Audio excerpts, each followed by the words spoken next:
Bismillah, Assalamualaikum warahmatullahi wabarakatuh. Perkenalkan, nama saya Kaisa Ayu dari SMP Negeri 5 Tualang, kelas 76. Pada pertemuan kali ini, saya akan mendeskripsikan tentang pengobatan dengan habatus sauda. Dulu, saya pernah bertanya-tanya, apakah benar bahwa habatus sauda dapat menyembuhkan segala penyakit? Hingga pada akhirnya, saya menemukan buku dengan berjudul Keajaiban Ibn Nabawi, yang mana merupakan bukti ilmiah dan rahasia dalam metode pengobatan Nabawi.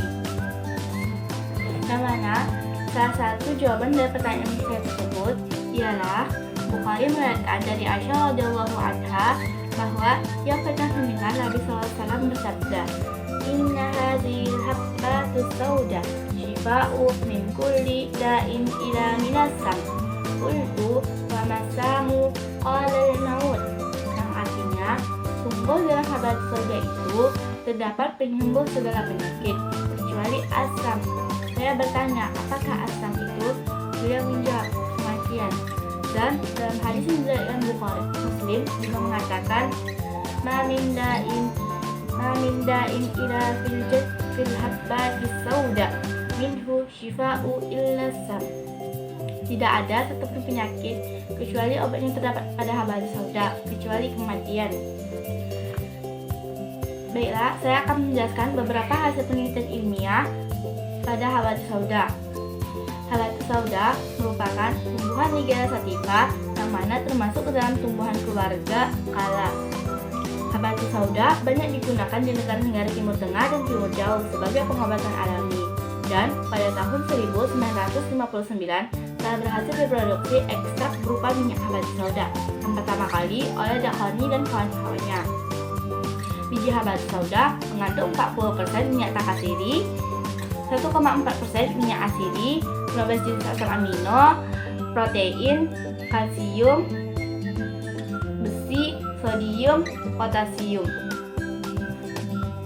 Dan peran habatus sauda dalam sistem kekebalan alami belum diketahui secara jelas sampai pada tahun 1986 Masehi, kecuali melalui beberapa riset yang dilakukan oleh Dr. Al-Qadi dan kawan-kawannya di Amerika Serikat, yang mana salah satu risetnya dilakukan terhadap 18 sukarelawan yang memiliki indikasi kesehatan prima. Para sukarelawan dibagi menjadi dua kelompok, yakni satu kelompok mengonsumsi habatus sauda dengan takaran 1 gram 2 kali dalam sehari, sedangkan satu kelompok pembanding mengonsumsi karbon aktif sebagai pengganti dari habatus sauda tersebut selama 4 pekan. Bubuk biji habatus sauda dimasukkan ke dalam kapsul-kapsul yang sangat sama persis dengan bubuk karbon. Melalui riset ini diperoleh kesimpulan bahwa habatus sauda berpengaruh menguatkan fungsi-fungsi kekebalan, di mana kadar sel limfosit TH bertambah dibandingkan dengan sel limfosit TS dengan perbandingan rata-rata 72% dan terjadi perbaikan aktivitas sel pembunuh alami dengan perbandingan rata-rata 74%. Adapun pada kelompok pembandingan, yaitu yang tidak memakai habatus sauda, hanya terjadi pengurangan 7% sel limfosit TH dibandingkan dengan sel limfosit TS terjadi perbaikan 42% aktivitas sel pembunuh alami. Disimpulkan bahwa hal ini disebabkan oleh kemampuan nutrisi alami untuk menciptakan pengaruh dalam menguatkan kekebalan. Setelah karbon adalah partikel-partikel kimiawi yang beracun dalam makanan yang dicerna dan minuman. Itulah salah satu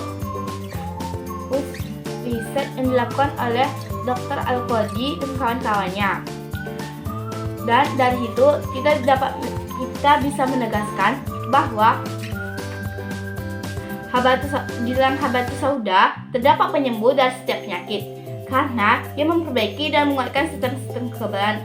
Suatu sistem memiliki kemampuan untuk menyembuhkan setiap penyakit dan berinteraksi dengan setiap penyebab penyakit serta bisa memberikan penyembuhan total atau parsial bagi setiap penyakit. Dan saya sangat tidak menyarankan untuk mengonsumsi habatus sauda atau minyaknya dalam jumlah berlebihan tanpa takaran karena ingin menjaga kesehatan.